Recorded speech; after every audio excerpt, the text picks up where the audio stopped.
Hey, how's it going, everybody? Just wanted to do an update video on my used McLane mower and how it's been working for me this summer. This was my first season to use it, and just want to point out a few things that I like, that I don't like about it, and relay a little bit of information for some of you guys out there that are exploring either getting into reel mowing for the first time like I was, and maybe going the used route with a used McLane mower and what to look for, or if you're trying to decide if you want to go used or if you just want to buy new, maybe this video can help you. So let me just give you my 2 cents on what's going on so far with this thing. So I bought this earlier this spring 2020, and I didn't really know much about reel mowing.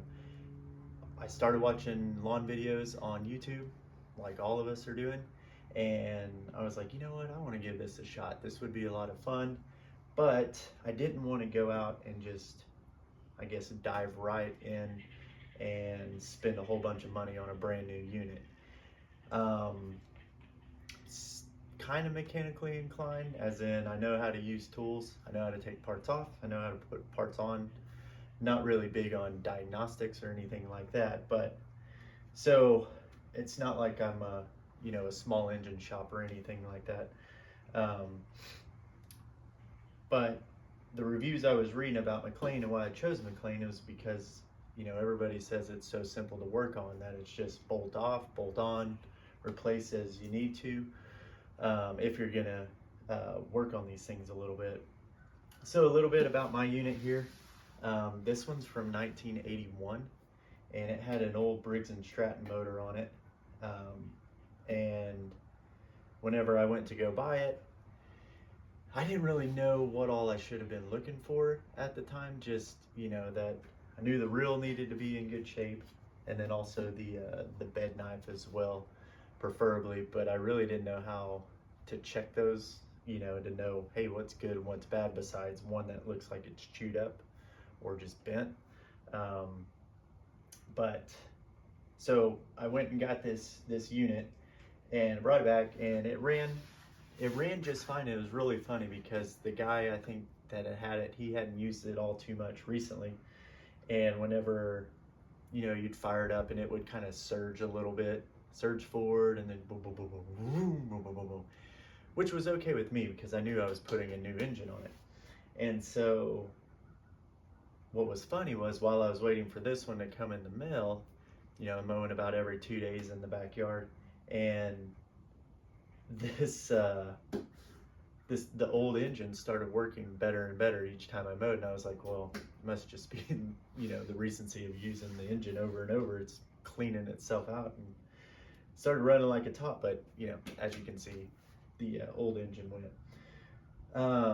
Is really good for, I would say, a beginner, and I highly recommend it for a beginner because it's been good for me as a beginner with all of this.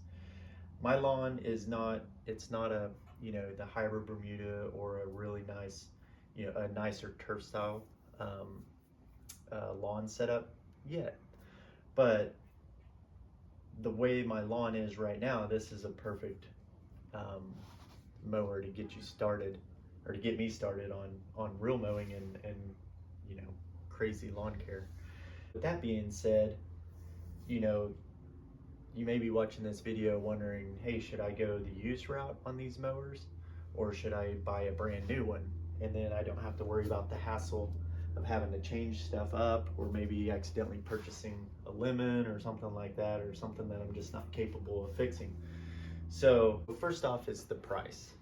So for a brand new unit that's 20 inches, I mean, you're looking, let's see, I wrote down, right now it's $1,200, and that's in November 2020.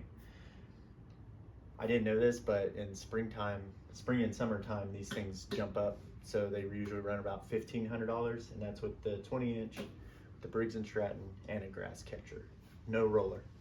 And then for the 25-inch, you're looking, so right now they're $1,500, and they're $1,900 in the spring and summertime. So a little bit of change for a new unit Comes out of the box, ready to roll. Absolutely nothing wrong with that at all. You don't have to deal with the headache. You don't have to deal with too much wrenching. You still have to adjust the blade, but you've got to do that anyway, regardless if it's new or old over time. So let me break down this mower. So this mower online was $450, just right down the road. It had an old Briggs & Stratton on it, and so whenever I got it, everything ran. I went there and I mowed with it a little bit to make sure that it worked. And this was one thing that I wanted to check and make sure that the reel was in good enough shape to mow with. The mistake that I made was this is a 5-blade reel. I didn't know that I wanted a 7-blade reel. And you should want a 7-blade too. And the reason why is it's just a more efficient blade for this type of mower. 5-blade works just fine, but for the same price, and it's more common, you can get a 7-blade. So, but anyway, it cuts, it mows just fine. And then also the bed knife is nice and straight as well. Everything rotates just fine. Check to make sure that the blade didn't have big nicks or wasn't dented up or anything like that. This chain also, you know, everything rotates that it's supposed to rotate at the time. And like I said, we fired it up and I ran it a little bit to play with it. It also had the old rollers on it, so I've replaced the wheels that were on the front with this roller.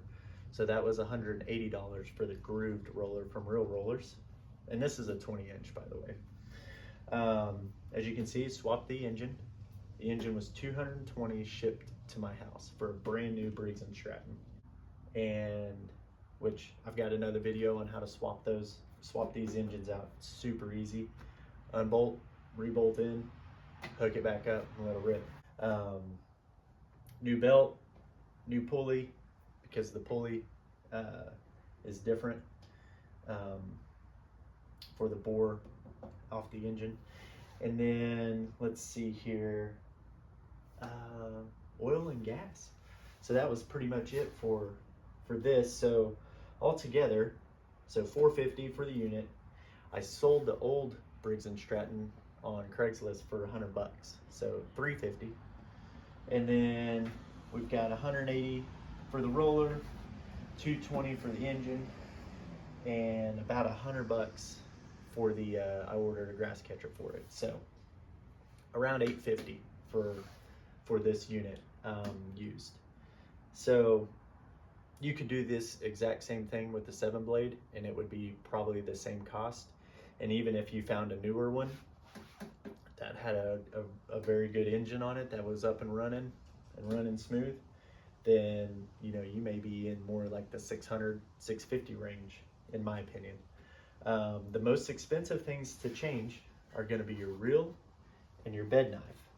So the reels are like $400 to $500 if you buy a brand new one, and then the bed knife is like $100 to $150. So you want to make sure that this thing mows whenever you go get it. I would probably prefer or recommend going to get one that actually runs, or that somebody uses and you kind of show up and their lawn's nicely mowed and you can tell that they've been using this mower on that lawn, you know. So that's what I would recommend with that. Another thing that I would look for is, you know, there's only 2 models that I've seen like this that have a clutch on it like mine, and I own one of them. But this one has an engagement right here, which drives the reel and the self-propel. But sometimes whenever I go to grab it to release, it slips out of my hand, and guess what? The unit keeps going, and you know, now I look like a moron trying to catch it. But anyway, so what I would recommend is the Deadman's clutch that has the little lever right here. And so those are very common. They're more common than this one, so that shouldn't be too hard to find. But anyway, overall, you know, for me, going the used route has still been the most beneficial thing for me, because like I said, I'm $850 in it. I've got a new motor that starts on about the first pull every time. I've got to adjust the blades every couple weeks, which you have to do anyway. And then I've got a nice groove roller, so it does do a little bit of stripes, but it helps it cut really nice. And everything up here works just fine. It's just not quite as safe as a dead man's clutch, but you've got the old school clutch. I'm the only one that uses it, so that's all that really matters. Everything else turns just fine. The wheels in the back are in great shape. And so for $850, it makes more sense for me to get something like this, because I know that I want to do more to my lawn in the back and bring it up to another level to where, hey, this is all I want to really spend on this mower, because I want to use money to go into a higher end model someday. And so that's the whole idea of why I went used, was because there's a ton of them on the market. This isn't for everybody. There's a lot to it, and some people get them and they're like, hey, this isn't for me. This is a lot of work. This isn't my hobby. Boom, they end up on Craigslist. Somebody pays $1,000, $1,500 for one, and you'll see some really nice ones on there for 500 bucks. And so that's why I would recommend going the used market, especially if you're brand new, because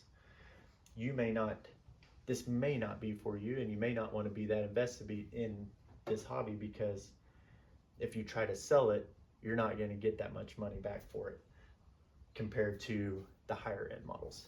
So anyway, that's just my little 2 cents on everything. So if you can, hey, like, subscribe, leave a comment. If you have any questions about any of this stuff, I'd be happy to answer. I can talk about this stuff all day long. So any recommendations that I can give you, just let me know, and you guys have a nice day. We'll see you.